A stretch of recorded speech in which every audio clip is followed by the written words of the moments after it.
all my working life, really, I've been involved with church towers and steeples. And of course, this is one of the finest in the land, St Warburg's in Preston. It's 311 feet high. They reckon it's the tallest church steeple in England. You know, not the tallest cathedral one.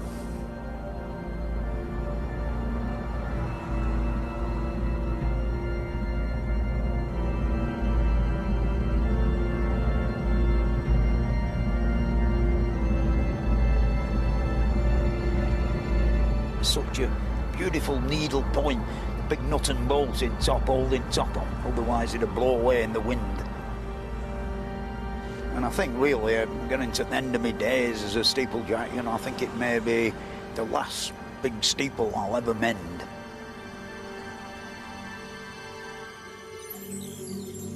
Man has been using stones to build places of worship for thousands of years.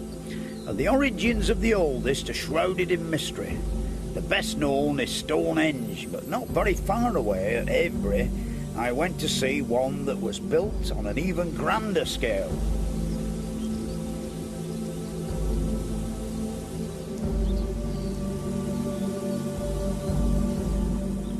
This is one of the oldest megalithic monuments in Europe. It's even older than Stonehenge. It were developed, so they say, somewhere around about 2500 to 2200 BC. The whole site covers a vast area, you know. I mean, you can actually see some of the earliest examples of building and construction work in all of Great Britain. And this great trench covers 3/4 of a mile and 15 feet deep. I mean, it's one heck of an achievement, isn't it, for 4,500 years old, eh? It's tremendous size and the depth of the ditch. Yeah. You know, it'll have lost a bit of depth, really, won't it, when you think of all the years and the erosion and the washing of the stuff back down the hole, as you might say. Yes, we know from early excavations we're only looking at the top third of the ditch here. The rest is infilled with material that's slumped in over the centuries. Now then, how did they do it? That's the thing, so long ago. Well, simple tools, Fred, but well-organised labour, I think. I mean, what have we got here? The most important tool that survives is the red deer antler pick. Of course, they could have had other tools, wood and basket and so on, that wouldn't survive to us. But this is the one that is so widely found on these early prehistoric sites. But it's important, Fred, not to think of it as a pickaxe. It hasn't got the weight. And not to think of it as a pickaxe the way we use a pickaxe. On prehistoric antlers, very often, the back of what's called the coronet is heavily battered on worn examples, which suggests they used something like a maul or a mallet and drove the point in and then used it as a levering tool. These ox shoulder blades are sometimes found on these sites, and they've always been cited as the equivalent of a shovel.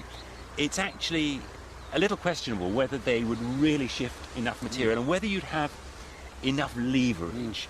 How many stones do you think there were in the whole circle altogether? We think there were 98 stones, 98 or 99, in the outer circle, and of course there are the smaller features, the two inner circles inside. Each stone stands in a pit, which is not more than about 3 feet deep. They're quite shallow. They're really just balanced in position and held by smaller chalk stones that wedge them into place. They look very similar material to Stonehenge.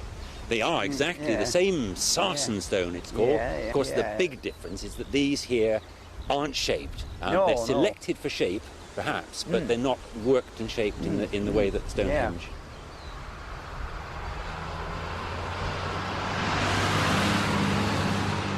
Is there like any estimate at all of how many men were involved in this operation?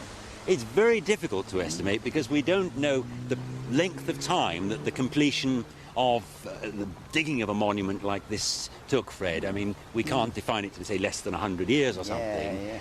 Yeah, there's no written record at all in any way, shape or form. Not at all. Nothing. Not at all. They just left us with this big circular trench. Mystery. Avebury has been an important place of worship for nearly 4.5 millennia. And as well as the pagan stone circle, there's also an early Christian church. St James's dates from the time the Anglo-Saxons were first converted to Christianity, but it was much altered and added to in the Middle Ages. It's quite rare to find one that's remained completely unaltered. To see one of the few that remain, I travelled all the way up to Escombe near Bishop Auckland in County Durham. This Saxon church at Escombe is one of the oldest churches in all of Great Britain, and it was built from the remains of an abandoned Roman fort at Binchester, somewhere, in the locality. No one really knows who built it, how long ago it was built, and why it was built in this particular spot. Yeah. One of the people who helps to keep the church alive is Lillian Moody, and she knows every inch of it. The actual corners of the building, if you have a look, it slopes slightly inwards. Yeah, it does indeed. For maximum strength. Yeah. Crow step gable end, isn't it? Yes. In architectural terms. And there's a Roman altar stone up there. Can you see it? Yeah, I can see it. A rosette. Now, they don't know, but they think it's Mithras. Mithras was very popular with the Roman soldiers, so being the god of courage and bravery. Now, the doorway is beautiful. The jambs are interesting, aren't they? The big stones going in and then two small ones. Like them bits of tile or something, isn't there, underneath that take the play up? Yeah. Yes. And can you see the plaster? Yeah. Now, that's original Anglo-Saxon plaster. They were all over that one. It was all over. The churches were plastered inside and out. Now, if you have a look here, Fred, the chancel is not keyed in. No, it isn't. It's just leaned on, isn't it? Clagged on, as we say in Durham. Clagged on. It just propped up against it. Just propped up. Well, Lillian, does anybody really know how old it is? Not really. There's no records at all. They think about 675. 675. Now, it could be 20 years either way. Either way. Yeah. The roof, Fred, if you notice, extremely high. Not the original. Oh, no. It'd be a thatch one maybe at the beginning, a reed. Yes, probably. The most important thing is this arch here. That's Roman, isn't it? The Romans knew how to build arches, but the Saxons has lost the art, didn't know. So they had to bring that rounded part intact. Now where it's a rectangular cut, the Romans used that to put this tool in called a Lewis to lift the stone. Now, the Saxons didn't know why. The Romans were more advanced then than the Saxons. I mean, really and truly, they were marvellous engineers when you think of what they've done. And it wasn't until the Middle Ages that the great engineering skills began to appear. I went to see Chester Cathedral, where most of the building work was done between the 11th and 15th centuries.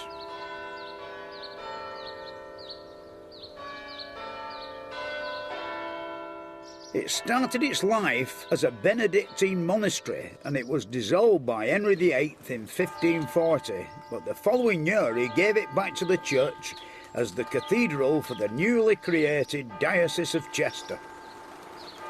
So what we've got in here are some of the best preserved monastic buildings in England. So this is the cloisters. Yeah. This is where the monks actually lived. This is their domestic quarters. And this is very much as the monks would have seen it. This is, of course, a new roof, isn't it? Yes. Yeah, the roof is later. This is 1527. Yeah. And the earlier one was wood, and they replaced it with this stone ceiling.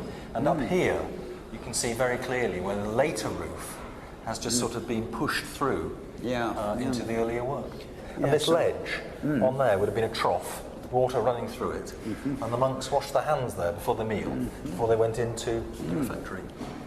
And this growing in the big lumps, aren't they? Yeah. Normally they're quite small pieces, but they're almost like great flagstones, aren't they? Slabs of stone. Yeah, of course, the bosses as well, the carved bosses. Big chunks of stone. When you go into the cathedral itself, it's very good for seeing the way in which a great cathedral like this changed and developed over the centuries. This is the main part of the building. This is the north transept. And I think here shows really just what a mixture this building is. Yeah, Norman arches and Gothic arches and bits and pieces. Yeah, the one on the left is about 1092, part of the original Norman church. And then on the right, it's about 1300, part of the later rebuild of the building. But I mean, it looks like a real mixture, but they didn't seem to mind. Didn't seem to mind how it looked. Yeah, I suppose the reason for like the thickness of the walls on the Norman bits is like the semicircular arch, which of course they needed thicker walls to take the thrust, as against like the Gothic job. It's all the weights downwards, isn't it? Absolutely. You can do more with a Gothic arch. You can go higher. You can vault unequal spaces. It's more flexible. And lots of people, of course, wonder how they built arches, you know, and it's pretty simple, really, when you think. You know, they have support from below, and they actually built a wooden curve the same form as the inside of the arch, and started from each side and worked their way to the centre, didn't they? Yeah, which is, of course, one reason why woodworkers were so important in buildings like this. You know, they didn't just do the sort of decorative carving. Oh, no. They played a large part in the actual construction of the building. I mean, when you think of a groin ceiling, you know, that must have been a work of art of woodwork before the massive amount of wood. And they've got to get it right to take the weight as well, not only the shape. I wonder how they felt when they were actually taking the wood away. So I decided to put it to the test. Like, this is a demonstration of building an arch. Like, arches really have been around for thousands of years, you know, and the earliest ones, they actually used earth for the centering. You know, they built the outside walls and piled a load of muck up and put timber on top of it, and then put the masonry, you know, over the top of that, and then dug the muck out afterwards, which I suppose early days in medieval, well, before medieval times, you know, that'd be the only way that they could work it out. The wooden bit in the middle, like this bit down here, it's known as the centering, you know, and of course, when the thing's set, we can withdraw these wedges down here, and hopefully the wood will come slack, and then the arch will stay in position. I'm very confident that it will stay in position. I'm not worried about it at all. So, right.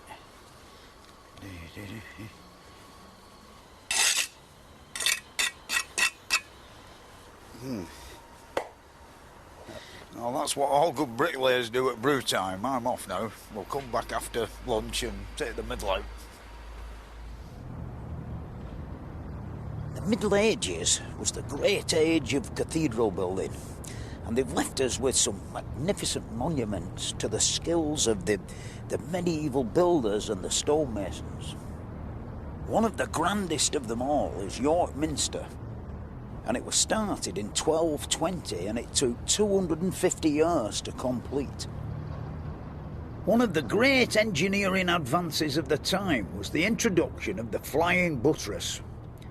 This was an half arch which transmitted the thrust of the roof from the upper part of the wall onto an outer support.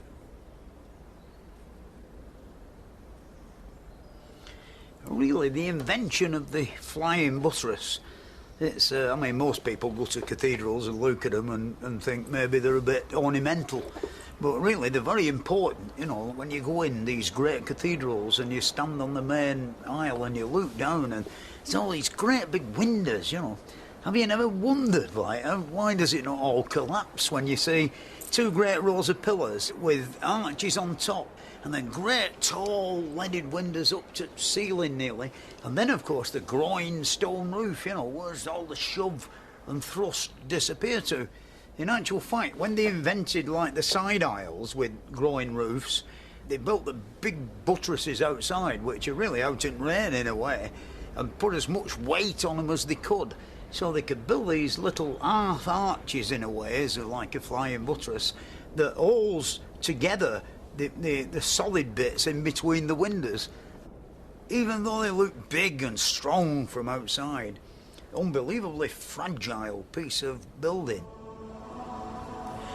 When you look at the stonework on the outside of York Minster, you know, it's amazing, really, the amount of detail, you know, the mouldings, the niches, the beautiful statues, and the window openings and the tracery in the windows.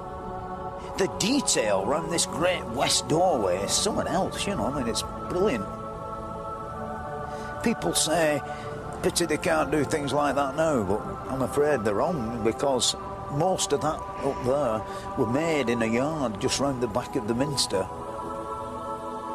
But before they can start chiselling away at the stone, detailed drawings like this have to be done. From the drawings they make a template which the stonemason uses to carve out the basic geometric shapes. Can I have a go? Certainly. You know, hit me if I break it, won't you? Thank you. Right.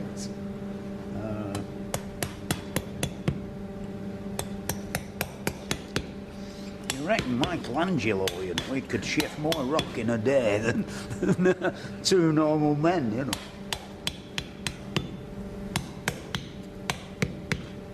Now, this is the geometric masonry, which is very disciplined and going to definitive lines in the stone, and this will go straight in the building. If there are any embellishments on the stone with actually flowers or leaves or foliage, then it goes into the carver's workshop.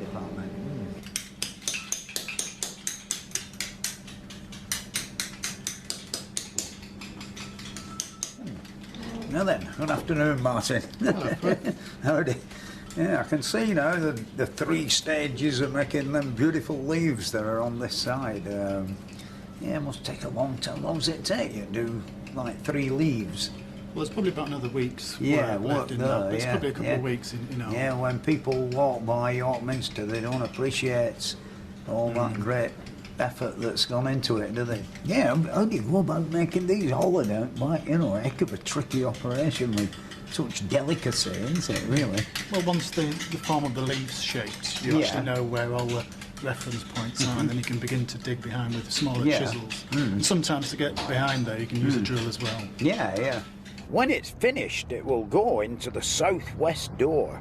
We just met a man downstairs who's making one a week, I think. Yeah, they're doing all right. They're knocking them out as fast as we're putting them in. Yeah. I can see originally it were a lot longer, wasn't it? It went right through to the back, and you've chiselled it off where it's still good. They were a lot bigger even than the one. The ones we're putting in back here. They were obviously we can't put that size stone in because we can't physically lift them, to where we want them at the front and push them straight back.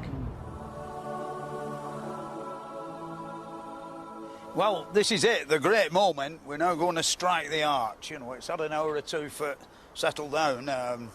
It is still a bit green, but somehow or other I don't think we'll have any bother.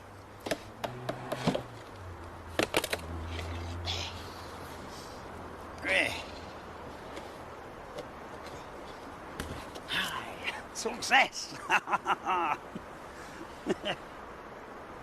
The Romans and the Normans would, of course, done it out of stone, you know, but men like Brunel, you know, use lots of bricks. It looks quite precarious and weak in its present state, but if you imagine pressure coming on it from the outside all the way around the sides, the top, and 10 to and 10 past, it goes even stronger, you know, it never crush it. You know, you need immense strength and weight to really destroy an arch. Well, that's how they got their arches to stay up. But how about a huge dome like the one on St Paul's Cathedral in London? During the second half of the 17th century, a great magnificent new cathedral was constructed in the city of London to replace an earlier one that was partially destroyed by the Great Fire of London. St Paul's Cathedral, designed and built by Christopher Wren, is something else, you know. I mean, in its heyday, it must have dominated the skyline of London. It's a great pity now that, you know, you can't see it very well for all these modern buildings that are surrounding it. But of course, before he could start to build it, he had to get rid of the remains of the other one. And believe it or not, he tried explosives, but he upset the neighbours, so they had to resort to a battering ram to get rid of the remains. During the 35 years it took to construct it, Wren engaged the finest craftsmen and the best materials. He supervised all the bookkeeping and everything. And every Saturday he came down to have a see how things were going. And later on, when they got quite high up, he was craned up in a basket to the top to survey the dome and all its goings-on. The sections that carried staircases. Martin Fletcher is the clerk of works, and he is responsible for the upkeep of the wall structure. You know, it was all about the embellishment of stonework. I mean, as you can see at the west end of the cathedral is how he wanted it, basically. So yeah, just white and just stone white and plain. stone. Yeah. And then along come the beautifiers. Yeah, and not that end.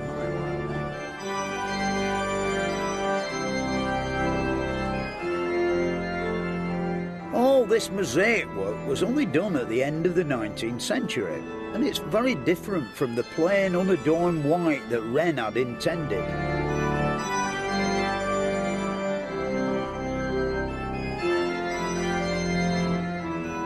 All of the 8 pillars, they carry a base weight, which includes the dome, the colonnade, down to the drum level, 63,000 tonnes on those 8 columns. What's all this nice writing round here? It's in Latin, and I never went to a proper school. Yeah. Well, you and me both. But the whole thing about it is, it actually says, if you want to see a monument to Christopher Wren, just look around you. Yeah. In layman's terms. Yeah, that's a true fact, isn't it?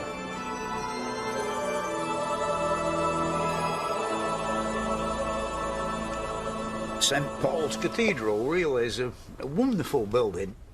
I mean, when you stand there in London and look at it, you imagine it's just a big dome, you know, but it isn't really. There are actually 3 domes.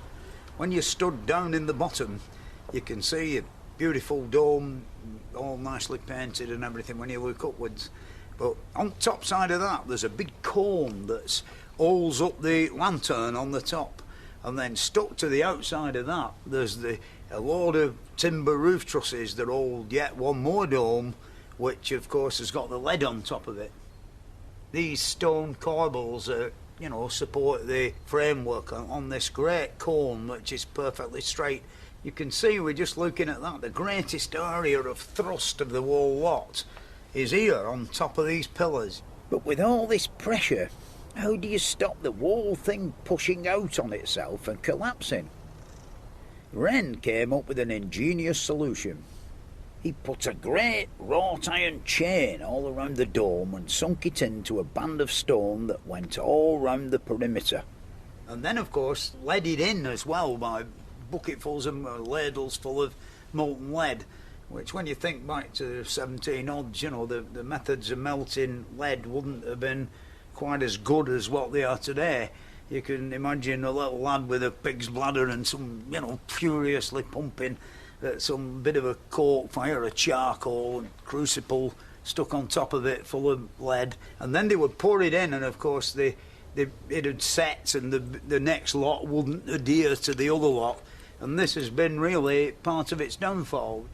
At present they're doing some repair work to the chain and to the masonry around it, but even now you don't see much of the chain. All you can see of it are the bits that they've got exposed in the section that they're working on. This is it then? This is the chain, mate? Yeah. Basically what they did was come up to this height. Yeah. They cut a chase in all the way round, 150 metres round. Then the chain was forged, pockets were dropped in for the couplings on there, and above every column, around going all the way round, you have those 2 knuckles on there which are cramps, and it's like a fork. Yeah. And that goes right the way back to the base of the cone, where you've got another 2 chains. So that's your restraint that holds that out. What we're doing here is what's happened over a period of years, where they used to pour the lead.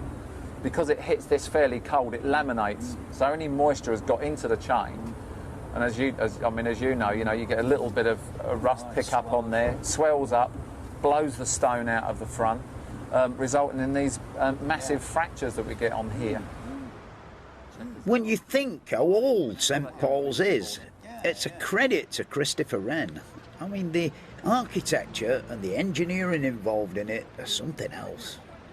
It's interesting that over the centuries, a lot of our best architects, builders and craftsmen have reserved their finest work for places of worship. And they didn't just save it for churches that are as grand or as old as St Paul's. This is St Margaret's Church at Bodelwyddan, near Rhyl in North Wales. And I've always greatly admired it, you know. Number one, they call it the Marble Church because of all the different types of marble that have been used in the interior decoration of it. Altogether, there are 14 different varieties of marble in this church, and there's an amazing richness of craftsmanship throughout the whole place. Just look at the quality of the carvings and the stained glass.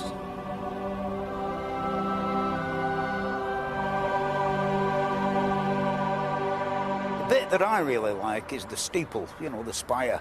It's a work of art, you know. The guy who designed it, he's got the top 3/4 of the steeple resting on 8 stones, you know. Like, how did he know that, you know, they'd take the weight? Because they're so fine, you know. I mean, the whole steeple, or the tower itself, with its double pinnacles on the corners, with the beautiful flying buttresses that hold them all together, and all the lovely fine tracery.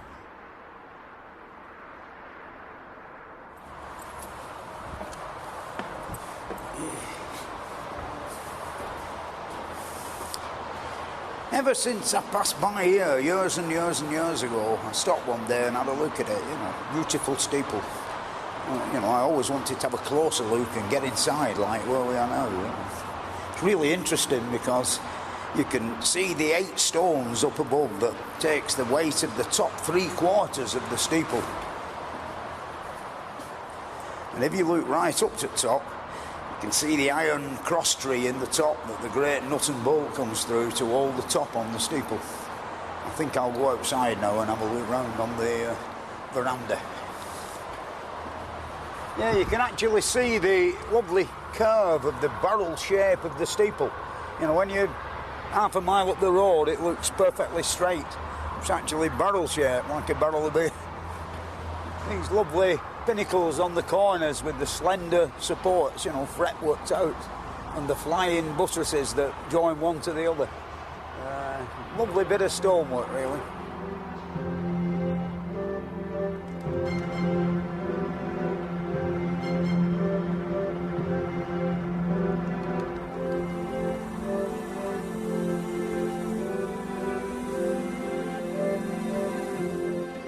Next week, we'll be looking at places of work, new and old.